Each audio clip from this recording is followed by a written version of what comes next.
heighten the senses and cause us to become materialists. And now when we're in lack or separation, we force outcomes, we control outcomes, we fight for outcomes, we compete for outcomes, we manipulate outcomes. In a lot of ways, we turn into more of a primitive self. So hard to change that, especially when you don't have enough money, or you just lost your job, or you just ended a relationship, or your best friend passed. It's really hard to move beyond those emotional states. And so I think that teaching people how to change those emotional states and move out of those are really important. 75 to 90% of every person that goes to the healthcare facility in the Western world goes in because of psychological or emotional stress. That's 8 or 9 out of 10. And emotional stress and psychological stress are the ones that tend to be because if it's not T-Rex that's chasing you, but it's your coworker in the next cubicle, what was once very adaptive becomes very maladaptive.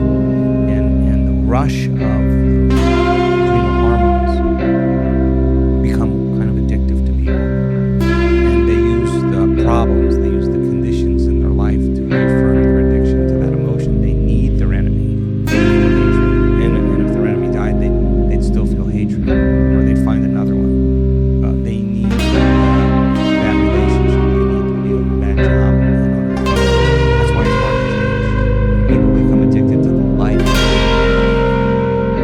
And so if you can turn on the stress response just by thought alone, by thinking about your problems, and that's the truth, you can become addicted to your own thoughts. And if the long-term effects of the levels of stress push the genetic buttons that create disease, your thoughts can be sick. And the question is, if your thoughts can make you sick and your thoughts make you well, and we're actually discovering that that's absolutely true. So then, teaching people then a little bit about how to manage their emotional state and self-regulate, I think is a great gift for people, because when they begin to break an addiction to any emotion, there's going to be cravings that go on just like any addict there, and many people overdose, many people have bad trips, and so when they start changing and the body's craving those familiar emotions, the body starts signaling the brain memories, or to think certain ways and to make certain choices, do certain things, crave certain experiences just to feel that same emotion. And people say, well, this feels right. No, that feels familiar. That really feels familiar.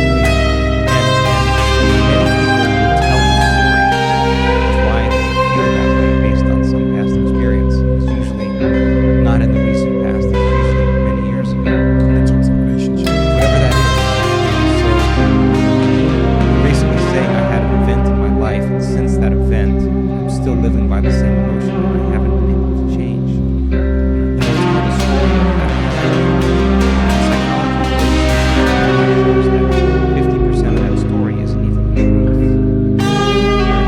They're making it up because they don't have the same brain as they had then. And so then people are reliving a miserable life they never had just to excuse themselves from changing. They embellish the stories so that it sounds really hard to change. So what is that point then for a person when they say the only person that this emotion, hatred, anger, frustration, resentment, the only person that this is hurting is me? Because those chemicals are downregulating genes and creating disease. The person finally really realizes that, and they really decide to change. When they overcome the emotion, the memory without the emotion is called wisdom, and that's the name of the game in three-dimensional reality. Now they're ready for a new experience.